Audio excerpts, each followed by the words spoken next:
Yang terhormat Ibu Ati Sumiati, SPDMM, selaku dosen pengampu mata kuliah Manajemen Keuangan, serta teman-teman sekalian. Sebelumnya, perkenalkan kami dari kelompok 1 yang beranggotakan saya sendiri, Dininggar Indah Safira, lalu ada Nur Sabrina, dan yang ketiga ada Rio Alfandi Putra. Pada kesempatan kali ini, kami akan mempresentasikan tentang analisis laporan keuangan, yang dimana pada pembahasan pertama akan dimulai dengan saya sendiri. Untuk materi yang akan kami bahas, ada di tampilan sebagai berikut. Pengertian laporan keuangan. Dilansir dari laman Wikipedia, laporan finansial atau laporan keuangan merupakan sebuah laporan yang berisi pencatatan uang serta transaksi yang terjadi dalam sebuah bisnis, baik transaksi pembelian maupun penjualan, serta transaksi lainnya yang memiliki nilai ekonomi serta moneter.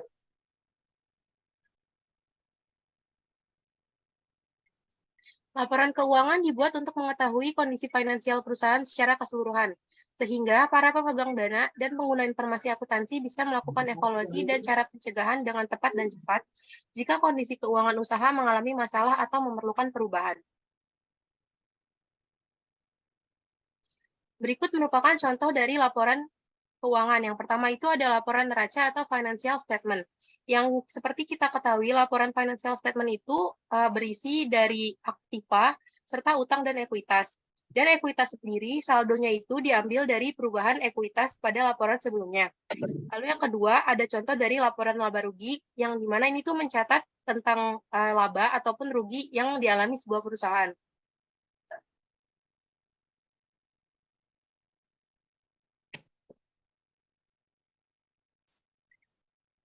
Analisis rasio.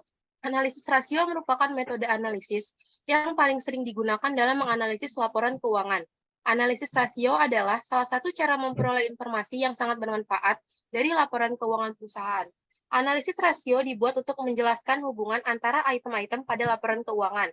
Seperti di contoh ada contoh laporan keuangan neraca dan laba rugi.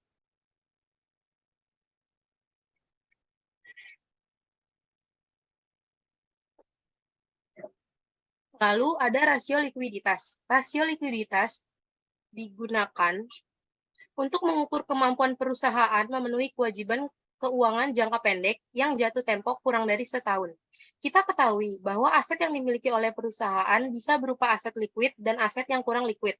Aset likuid adalah aset yang dapat dialihkan menjadi uang tunai secara cepat tanpa mengurangi harganya secara drastis. Lalu, untuk aset non-liquid itu aset yang sulit untuk dicairkan secara cepat dengan uang tunai. Contohnya seperti tanah, rumah, ruko, apartemen, ataupun kayak mobil yang memang itu dia agak sulit untuk dijual. Lalu, semakin tinggi rasio likuiditas, berarti semakin mudah aset-aset yang dimiliki untuk dikonversi menjadi uang kas. Ini merupakan jenis-jenis rasio likuiditas. Yang pertama ada rasio lancar atau current ratio. Current ratio sendiri merupakan pengukuran kemampuan dari sebuah perusahaan dalam membayar utang lancar dengan menggunakan aktiva lancar yang dimiliki. Dibawa nggak? Obat mah. Udah.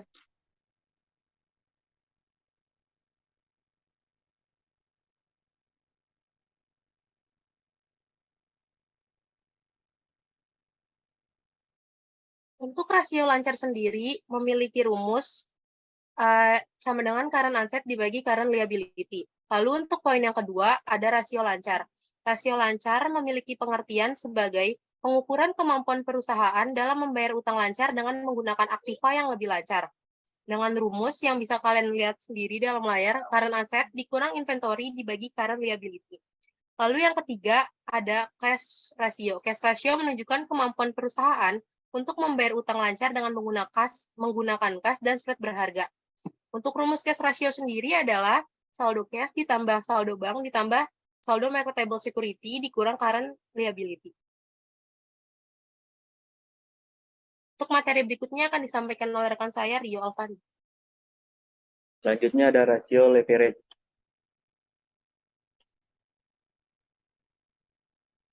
Rasio leverage merupakan suatu untuk mengukur seberapa besar penggunaan utang dalam pembelanjaan perusahaan. Ukuran leverage yang sering digunakan diantaranya ada debt ratio, debt to equity ratio, long term debt to equity ratio, time interest earned ratio, and cash coverage ratio. Yang pertama ada debt ratio atau Interest on. Ya. time interest earned ratio and cash coverage ratio. Yang pertama ada debt ratio atau disingkat DER, yaitu mengukur proporsi dana yang bersumber dari utang untuk membiayai aktiva perusahaan. Debt ratio menunjukkan besarnya risiko keuangan. Semakin tinggi nilai DER, semakin berisiko suatu perusahaan dari sisi keuangannya. Rumusnya itu total debt dibagi total aset. Jadi ini contohnya ada total debt-nya itu 1 juta dan total asetnya 3 juta. Dibagi hasilnya merupakan 33%. Nah, 33% itu merupakan aktiva perusahaan yang dibiayai dari hutang.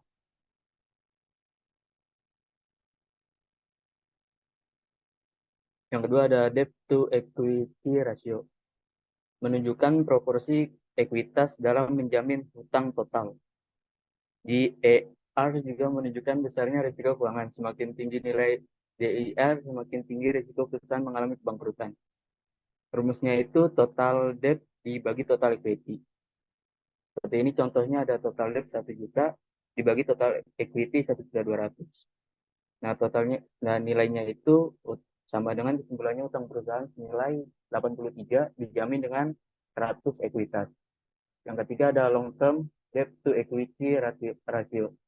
Mengukur besar kecilnya penggunaan utang jangka panjang dibandingkan modal sendiri. LDER juga menunjukkan besarnya risiko keuangan suatu perusahaan. Rumusnya itu ada LTD dibagi total equity. Seperti ini contohnya ada LTD itu 400.000 dibagi total equity 1.200.000, dan kesimpulannya itu bahwa 100 ekuitas digunakan untuk menjamin 34 hutang jangka panjang.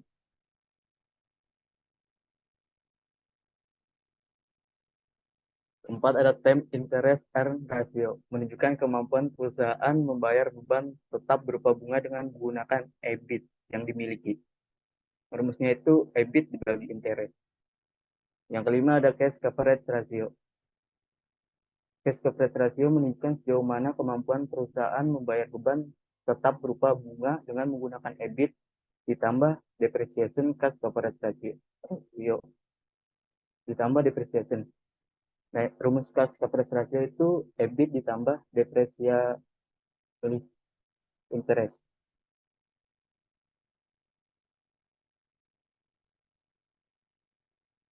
Debt to total asset ratio, debt to equity ratio, long term debt to equity ratio. Yang naik menunjukkan kinerja perusahaan menurun, sedangkan time interest rate rasio naik menunjukkan peningkatan kinerja perusahaan.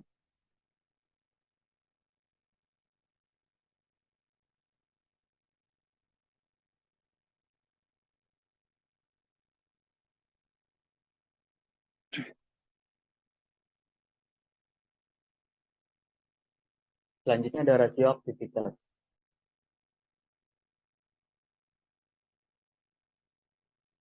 Rasio aktivitas atau manajemen aset merupakan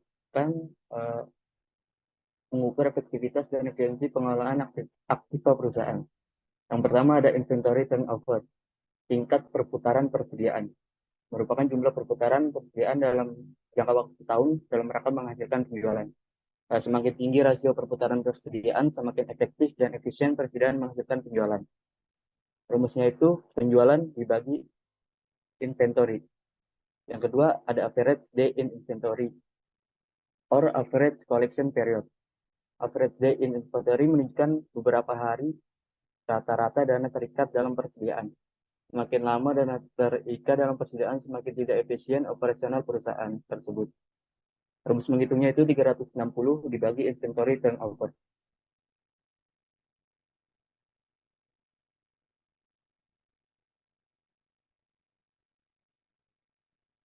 Ketiga ada receivable turnover.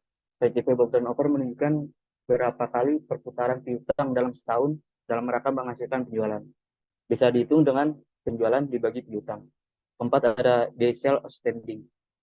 atau sering disebut average collection period, menunjukkan rata-rata jumlah hari yang diperlukan untuk menerima kas dari penjualan. Rumusnya itu 360 dibagi receivable turnover.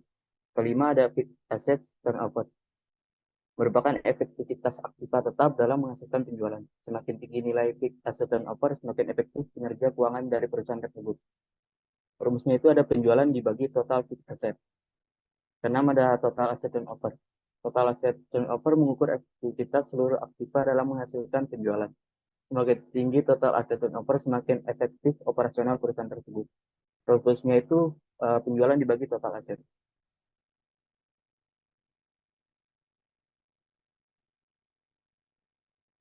Baik, lalu selanjutnya ada rasio probabilitas. Jadi, next.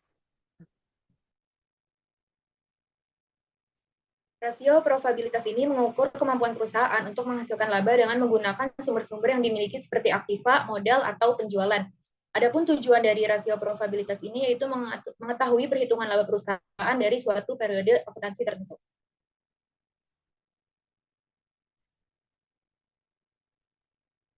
Lalu selanjutnya di sini ada jenis-jenis dari rasio probabilitas. Yang pertama ada return on assets, yaitu mengukur kemampuan perusahaan dengan menggunakan seluruh aktiva yang dimiliki untuk menghasilkan laba setelah pajak.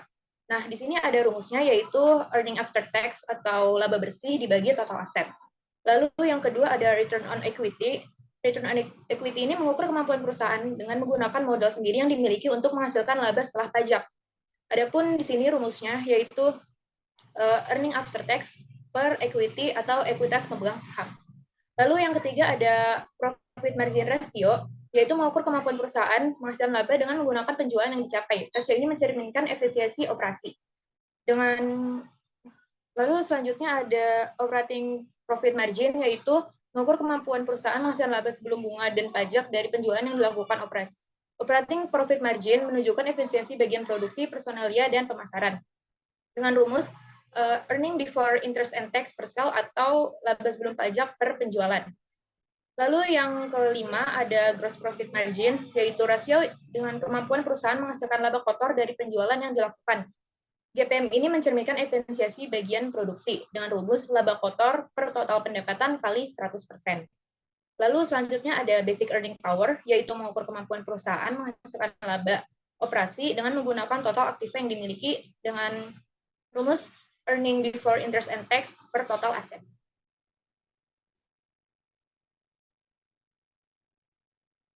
Dan yang terakhir ada net profit margin, yaitu mengukur kemampuan perusahaan menggunakan laba bersih dari penjualan yang dilakukan. Rasio ini mencerminkan efisiensi bagian produksi, personalia, pemasaran, dan keuangan dengan rumus earning after tax per sales. Lalu yang selanjutnya ada rasio pasar.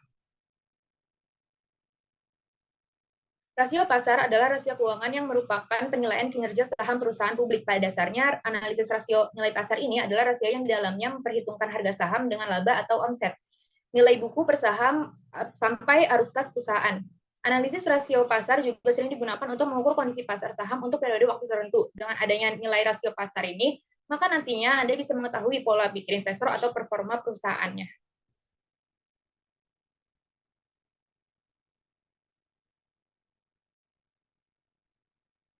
Lalu di sini ada jenis-jenis dari rasio pasar. Yang pertama ada price earning ratio, yaitu mengukur sejauh mana investor menilai prospek perusahaan di masa mendatang. Yaitu bisa dihitung dengan rumus market price per share atau harga per saham per earning per share. Earning per share ini adalah laba bersih perusahaan dibagi jumlah saham beredar. Lalu yang kedua ada dividend yield, yaitu rasio yang digunakan untuk mengukur keuntungan berupa dividen dari investasi saham yang dilakukan oleh investor dengan rumus dividen per share per market price per share. Lalu yang terakhir ada market to book ratio, yaitu menunjukkan sejauh mana investor menilai kondisi perusahaan atau seberapa besar nilai pasar dari nilai buku. Dengan rumus market value per share sama dengan market price per share per book value per share atau nilai buku per lembar saham, yaitu nilai dari ekuitas dibagi jumlah lembar saham yang beredar.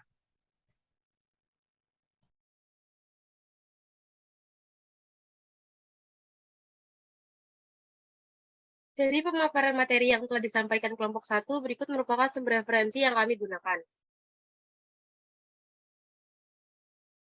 Cukup sekian materi yang telah kelompok 1 sampaikan. Apabila ada yang bertanya, dipersilakan. Coba Neng, itu studi kasusnya Neng.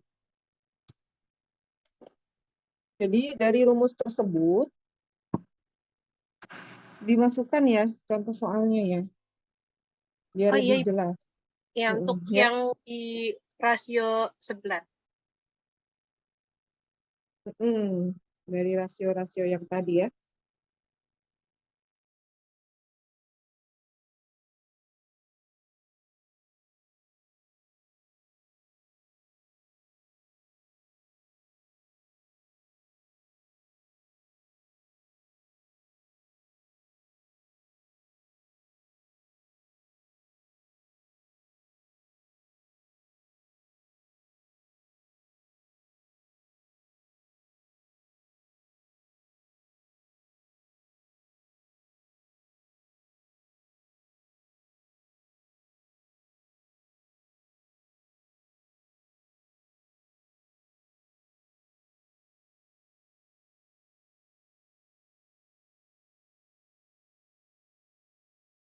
Untuk studi kasus yang kelompok 1 punyai, mungkin dari rasio lancar atau current ratio.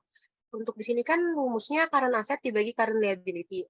Saldonya itu bisa dilihat dari contoh laporan keuangan yang sudah tadi kami masukkan.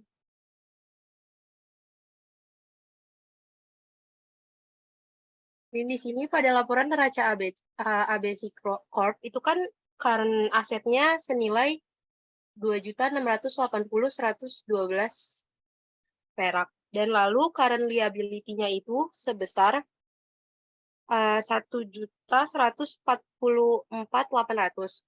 Untuk itu kan rumusnya tadi current ratio sama dengan current asset dibagi current liability. Berarti hasilnya 2.680.112 dibagi 1.144.800 sama dengan 2,34 atau langsung diakumulasikan sebagai persen di mana 234%. Dari hasil tersebut dapat disimpulkan bahwa satu utang lancar dijamin dengan 2,34 aktiva lancar. Begitu, Ibu.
Coba dari laporan keuangan yang tadi, itu dimasukkan ke dalam proksi-proksi yang tadi ya.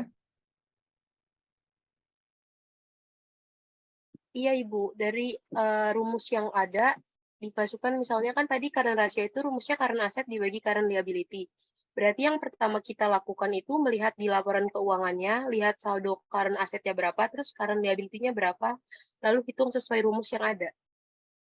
Ya, betul.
coba slide yang tadi, yang per proksi, kemudian sambil dimasukkan angka-angkanya, biar kita tahu berapa persentase untuk setiap rasionya, ya.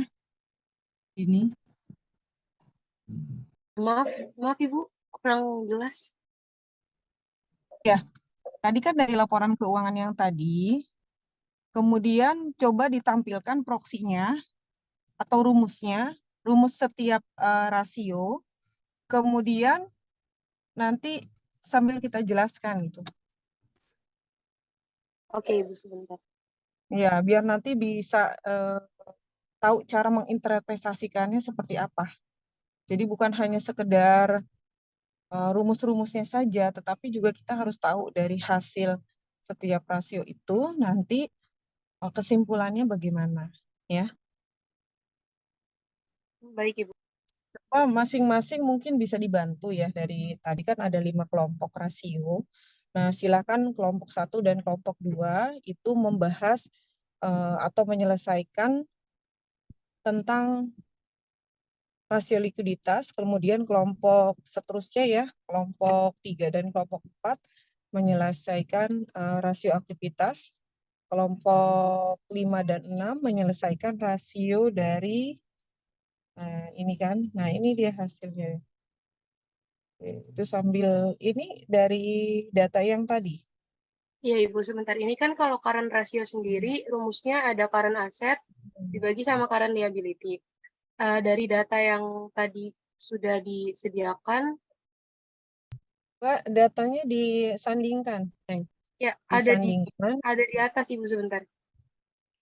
Coba disandingkan, diperkecil gitu, biar nanti ada dua, bisa dua yang bisa kita lihat.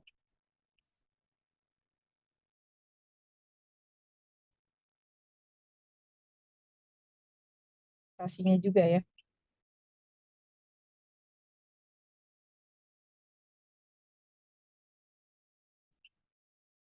Karena nanti untuk tugas akhir sebelum UTS itu nanti kita akan menginterpretasikan ini gitu, atau setiap kelompok menginterpretasikan berdasarkan annual report yang sesungguhnya yang diperoleh gitu.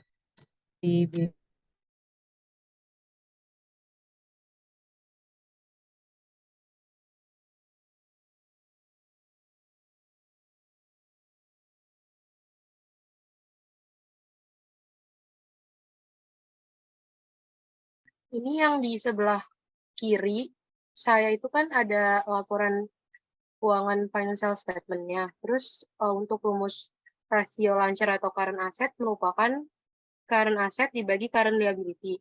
Kalau dari data yang kelompok 1 sajikan, current asetnya itu kan senilai 2.680.112. Dan untuk current liability-nya itu sebesar 144,800. Itu langsung dimasukin aja ke saldonya. Jadi yang 2.680 ini dibagi sama 1.144.800. Lalu akan menghasilkan 2,34. Dan saya kurang ngerti Bu, ini memang langsung dijadikan persentase setelah 2,34 atau memang hasilnya akan jadi persen, tapi dari materi yang saya baca, ketika 2,34 itu langsung dikali 100% dan hasilnya jadi 234%. Dari hasil tersebut dapat kita simpulkan bahwa satu hutang lancar akan dijamin dengan 2,34 aktiva lancar. Berarti aset tersebut ini liquid karena perhitungannya lebih dari 1. Ini ada inventory turnover. Jadi total penjualan dibagi inventory. Jadi total penjualan di situ itu ada total penjualannya 7.035.600 dibagi 1.719.480. Jadi hasilnya itu 4. Ini maksud 4 di sini apa ya? Saya kurang paham, Bu. 4 itu 4 kali berputar ya. Kan turnover. Ya, perputaran persediaan. Jadi berapa kali persediaan itu kemudian dijual kembali gitu ya.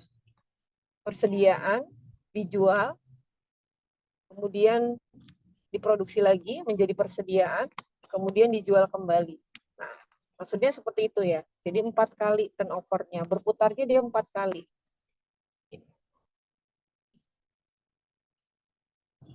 Ya, Bu. Jadi semakin banyak dia berputar, berarti kan akan semakin cepat menghasilkan cash flow. Jadi larinya ke sana ya. Nah, artinya semakin banyak perputaran dari persediaan tersebut, maka menunjukkan pengelolaan dari aktiva lancarnya, terutama dalam hal pengelolaan persediaan itu bisa dikatakan cukup baik dilakukan oleh PT ABC ya, kalau ini melihat dari kasus ini gitu. Jadi nanti kalau dibandingkan dengan periode berikutnya, misalkan periode berikutnya itu misalkan ada peningkatan menjadi 5 kali, 6 kali, nah maka ada peningkatan dalam hal manajemen pengelolaan persediaannya ya. Begitu cara interpretasinya.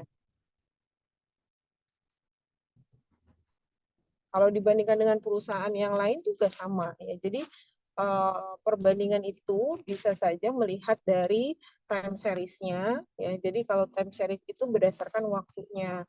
Jadi kalau ini misalkan periode 2020 dibandingkan lagi nanti misalkan dengan periode 2021 seperti apa, 2022 seperti apa ya, apakah ada peningkatan pada inventory turnover-nya apakah tidak. Kalau misalkan stuck hanya 4 kali ya berarti memang tidak ada peningkatan kinerja dalam hal pengelolaan terhadap persediaannya. Pun ketika nanti ada penambahan pada perputarannya, nah berarti pengelolaan terutama persediaan itu bisa dikatakan cukup baik ya, atau relatif baik. Kalau bicara relatif kan tergantung kepada faktor-faktor yang mempengaruhinya pada periode tersebut gitu. Misalkan kalau 2022 itu kan sudah mulai post pandemi gitu ya. Nah, tentu saja kan memang demand dari masyarakat juga sudah mulai meningkat ya terkait baik itu kebutuhan pokok ataupun kebutuhan yang lain. Nah, tentu saja penjualan persediaan juga akan menjadi meningkat. Kemudian ya kalau dibandingkan dengan masa pandemi gitu ya, apalagi awal pandemi, nah tentu kan di situ akan terlihat juga ya pengaruh dari masa pandemi ini terhadap perputaran persediaan juga akan berpengaruh. Jadi kalau berbicara activity ratio itu adalah melihat bagaimana pengelolaan aktiva, baik itu aktiva lancar maupun aktiva yang lainnya ya. Aktiva lainnya itu ada aktiva tetap ya. Nah, aktiva tetap itu ya nanti tergantung kepada aktiva yang dimiliki oleh perusahaan, apakah building misalkan, equipment atau mesin ya. Nah, itu juga bisa dijadikan sebagai alat untuk mengukur kinerja kemampuan dari perusahaan ini dalam pengelolaan aktiva ya. Begitu ya. Coba dilanjutkan lagi, Rio.